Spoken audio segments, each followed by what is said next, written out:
RSS ಮತ್ತು ಪ್ರಿಯಾಂಕ್ ಖರ್ಗೆ ಅವರ ನಡುವೆ ಪ್ರಶ್ನೋತ್ತರ ವಾರ್ ಜೋರಾಗಿ ನಡೀತಾ ಇದೆ. 100 ವರ್ಷದ ಹಿಸ್ಟರಿ ಇರೋ ಲಕ್ಷಾಂತರ ಮೆಂಬರ್ಸ್ ಇರುವಂತಹ ಒಂದು ದೊಡ್ಡ ಆರ್ಗನೈಸೇಷನ್ಗೆ ನಮ್ಮ ಸ್ಟೇಟ್ನ ಪವರ್ಫುಲ್ ಮಿನಿಸ್ಟರ್ ಒಬ್ಬರು ಡೈರೆಕ್ಟ್ ಆಗಿ ಕೆಲವು ಬೇಸಿಕ್ ಕ್ವಶನ್ ಅನ್ನು ಕೇಳಿದ್ದಾರೆ. ನಿಮ್ಮ ಆರ್ಗನೈಸೇಷನ್ಗೆ ಲೀಗಲ್ ಸ್ಟೇಟಸ್ ಎಲ್ಲಿದೆ, ನಿಮ್ಮ ಅಕೌಂಟ್ಸ್ ಎಲ್ಲಿದೆ, ನೀವು ರಿಜಿಸ್ಟರ್ ಆಗಿದ್ದೀರಾ ಇಲ್ವಾ ಅಂತ ಕ್ವಶನ್ ಮೇಲೆ ಕ್ವಶನ್ಸ್ ಹಾಕಿದ್ದಾರೆ. ಇದಕ್ಕೆ ಕೌಂಟರ್ ಆಗಿ RSS ಲೀಡರ್ಸ್ ಮೇನ್ ಆಗಿ ಮೋಹನ್ ಭಾಗವತ್ ಮತ್ತು MP ತೇಜಸ್ವಿ ಸೂರ್ಯ ಅವರು ಅಷ್ಟೇ ಸ್ಟ್ರಾಂಗ್ ಆಗಿ ರಿಪ್ಲೈ ಕೊಟ್ಟಿದ್ದಾರೆ.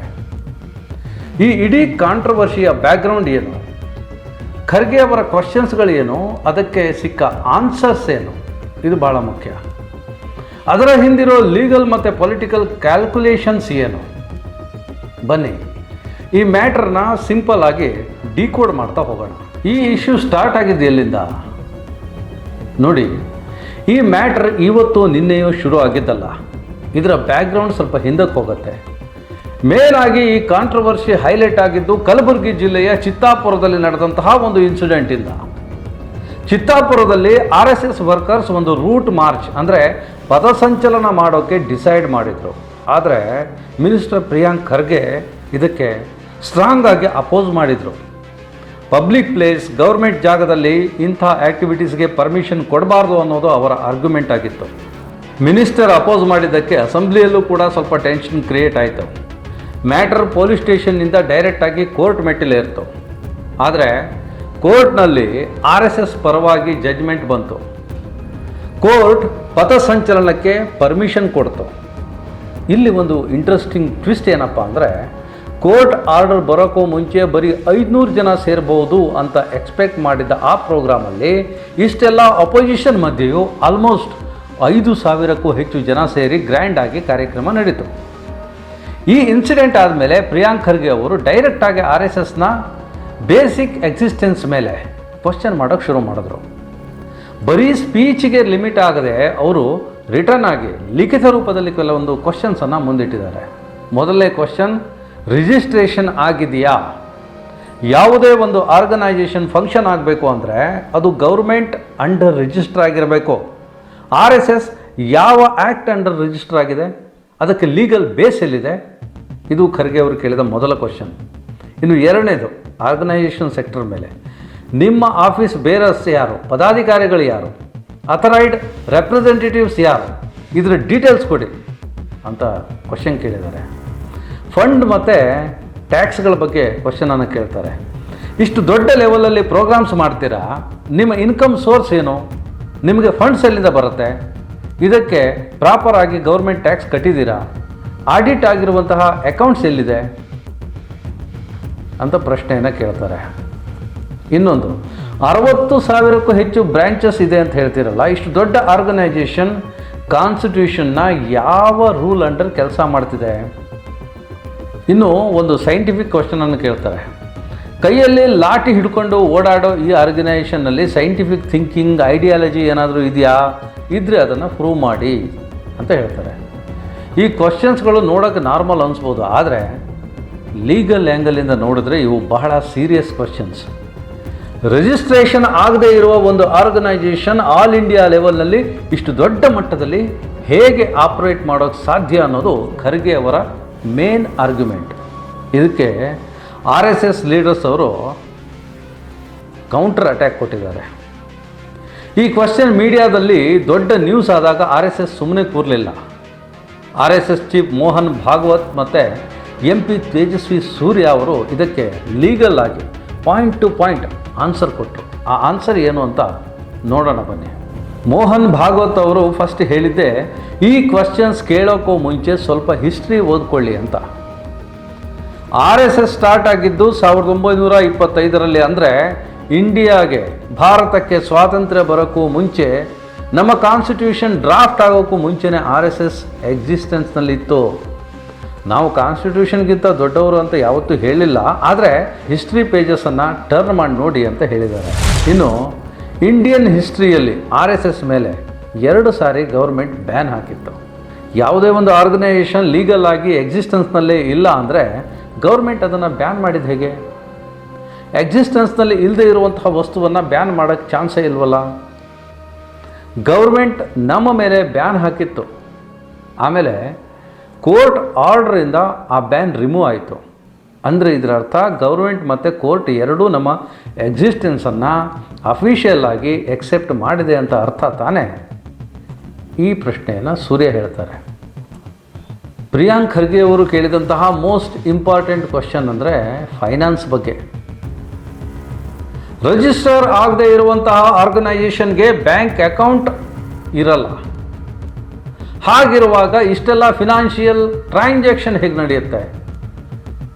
ಇದಕ್ಕೆ MP ತೇಜಸ್ವಿ ಸೂರ್ಯ ಲೀಗಲ್ ಫ್ರೇಮ್ವರ್ಕ್ನಲ್ಲಿ ಒಂದು ಸಿಂಪಲ್ ಆಗಿ ಆನ್ಸರ್ ಹೇಳ್ತಾರೆ. ಹೌದು, ರಾಷ್ಟ್ರೀಯ ಸ್ವಯಂ ಸೇವಕ ಸಂಘ ಅನ್ನೋ ಹೆಸರಲ್ಲಿ ಡೈರೆಕ್ಟಾಗಿ ಒಂದೇ ಒಂದು ರಿಜಿಸ್ಟರ್ಡ್ ಬಾಡಿ ಇಲ್ಲ. ಇದೊಂದು ಐಡಿಯಾಲಜಿಕಲ್ ಕಲ್ಚರ್ ಮೂಮೆಂಟ್ ಇದ್ದ ಹಾಗೆ. ಆದರೆ ಸಂಘಕ್ಕೆ ಸಂಬಂಧಪಟ್ಟಂತಹ ಪ್ರಾಪರ್ಟೀಸ್, ಆಫೀಸ್ ಅಂದರೆ ಕಾರ್ಯಾಲಯಗಳು ಮತ್ತು ಫಿನಾನ್ಷಿಯಲ್ ಟ್ರಾನ್ಸಾಕ್ಷನ್ ಸುಮ್ಮನೆ ಗಾಳಿಯಲ್ಲಿ ನಡೆಯಿಲ್ಲ. ಇದಕ್ಕಾಗಿ ಸಂಘದ ಬೇರೆ ಬೇರೆ ಟ್ರಸ್ಟ್ಗಳು, ಸೊಸೈಟಿಗಳು ಮತ್ತು ಅಸೋಸಿಯೇಷನ್ಸ್ಗಳಿದ್ದಾವೆ. ಇವೆಲ್ಲವೂ ಇಂಡಿಯನ್ ಟ್ರಸ್ಟ್ ಆ್ಯಕ್ಟ್ ಮತ್ತು ಸೊಸೈಟಿ ರಿಜಿಸ್ಟ್ರೇಷನ್ ಆ್ಯಕ್ಟ್ ಅಂಡರಲ್ಲಿ ಪಕ್ಕಾ ಲೀಗಲ್ ಆಗಿ ರಿಜಿಸ್ಟರ್ ಆಗಿದೆ ಅಂತ ಅವರು ಹೇಳ್ತಾರೆ. ಅಂದರೆ ಯಾರಾದರೂ ಸಂಘಕ್ಕೆ ಡೊನೇಷನ್ ಕೊಟ್ಟರೆ ಅದು ಆಯಾ ಊರಿನ ಅಥವಾ ಆಯಾ ಸ್ಟೇಟ್ನ ರಿಜಿಸ್ಟರ್ಡ್ ಟ್ರಸ್ಟ್ ಬ್ಯಾಂಕ್ಗೆ, ಆ ಬ್ಯಾಂಕ್ ಅಕೌಂಟಿಗೆ ಹೋಗುತ್ತೆ ಅಂತ ಹೇಳ್ತಾರೆ.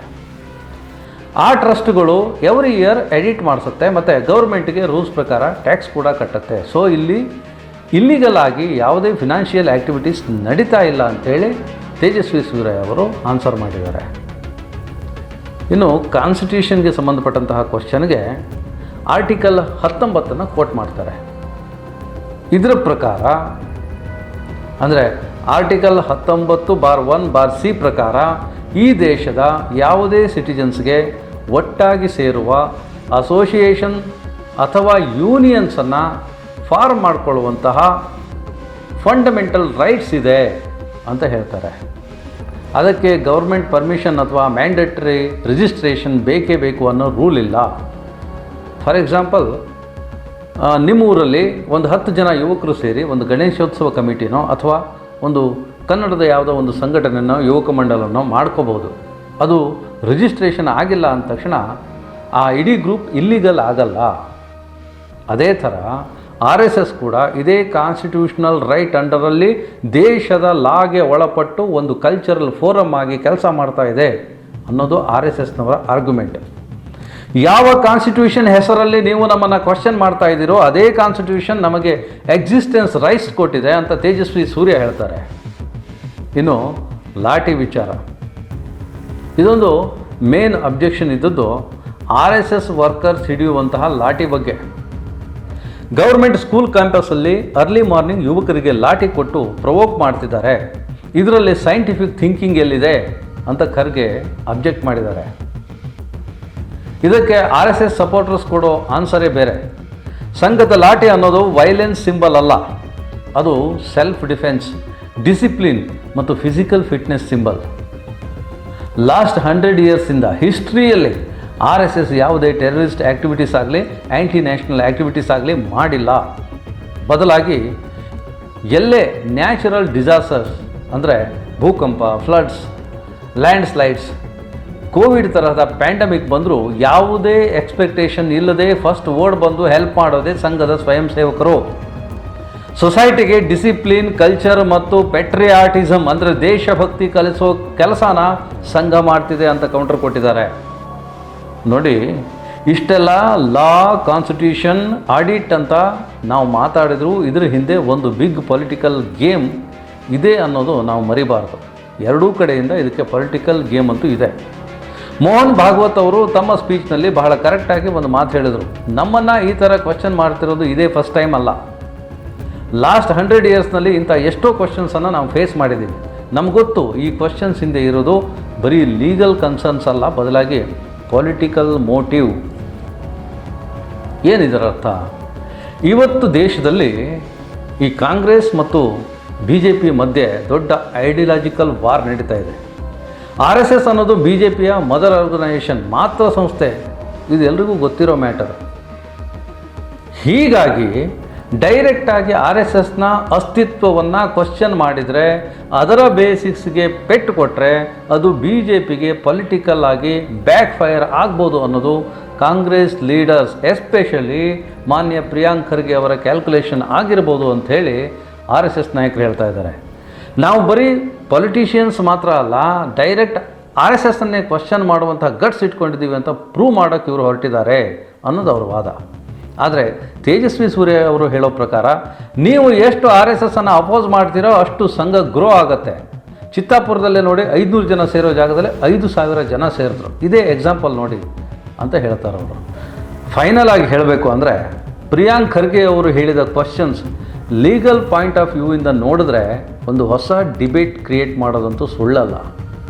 ಆದರೆ RSS ಕೂಡ ತಾನು ಲಾಗೆ ಕಾನ್ಸ್ಟಿಟ್ಯೂಷನ್ಗೆ ಅತೀತ ಅಲ್ಲ ಅನ್ನೋದನ್ನು ಕ್ಲಿಯರ್ ಮಾಡಿದೆ ಮತ್ತು ತನ್ನದೇ ಆದ ಲೀಗಲ್ ಜಸ್ಟಿಫಿಕೇಷನ್ ಕೂಡ ಕೊಟ್ಟಿದೆ. ಒಂದು ಕಡೆ ಆರ್ಗನೈಜೇಷನ್ಸ್ ಟ್ರಾನ್ಸ್ಪರೆಂಟ್ ಆಗಿರಬೇಕು, ಎಲ್ಲದಕ್ಕೂ ಅಕೌಂಟಬಿಲಿಟಿ ಇರಬೇಕು ಅನ್ನೋದು ಪ್ರಿಯಾಂಕ್ ಖರ್ಗೆ ಅವರ ಆರ್ಗ್ಯುಮೆಂಟ್. ಇನ್ನೊಂದು ಕಡೆ ನಾವು ಕಾನ್ಸ್ಟಿಟ್ಯೂಷನಲ್ ರೈಟ್ಸ್ ಅಂಡರಲ್ಲಿ ಬೇರೆ ಬೇರೆ ಟ್ರಸ್ಟ್ಗಳ ಮೂಲಕ ಲೀಗಲ್ ಆಗಿಯೇ ನಮ್ಮ ಸೋಷಿಯಲ್ ವರ್ಕ್ ಮಾಡ್ತಾ ಇದ್ದೀವಿ, ಇದು ಬರೀ ಪೊಲಿಟಿಕಲ್ ಮೋಟಿವೇಟ್ ಅಲಿಗೇಷನ್ ಅನ್ನೋದು RSS ಲೀಡರ್ಸ್ ಕೌಂಟರ್ ಕೊಟ್ಟಿದ್ದಾರೆ. ಡೆಮಾಕ್ರಸಿಯಲ್ಲಿ ಕ್ವಶನ್ ಕೇಳೋದು ಪ್ರತಿಯೊಬ್ಬರ ರೈಟ್. ಮಿನಿಸ್ಟರ್ ಆಗಿ ಪ್ರಿಯಾಂಕ್ ಖರ್ಗೆ ಅವರು ಆ ರೈಟನ್ನು ಯೂಸ್ ಮಾಡಿದ್ದಾರೆ. ಅದಕ್ಕೆ RSSನ ಕನ್ಸರ್ನ್ ಪರ್ಸನ್ ಆನ್ಸರ್ ಕೊಟ್ಟಿದ್ದಾರೆ. ಇದನ್ನು ಈಗ ಪಬ್ಲಿಕ್ ಮುಂದೆ ಇಡೋದಾದರೆ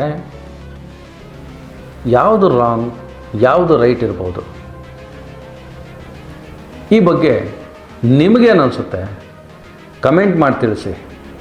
ಇನ್ನೊಂದು ಇಂಥದ್ದೇ ಇಂಟ್ರೆಸ್ಟಿಂಗ್ ಟಾಪಿಕ್ ಜೊತೆ ಮತ್ತೆ ಸಿಗೋಣ. ಅಲ್ಲಿವರೆಗೆ ಕೀಪ್ ವಾಚಿಂಗ್. ನಮಸ್ಕಾರ.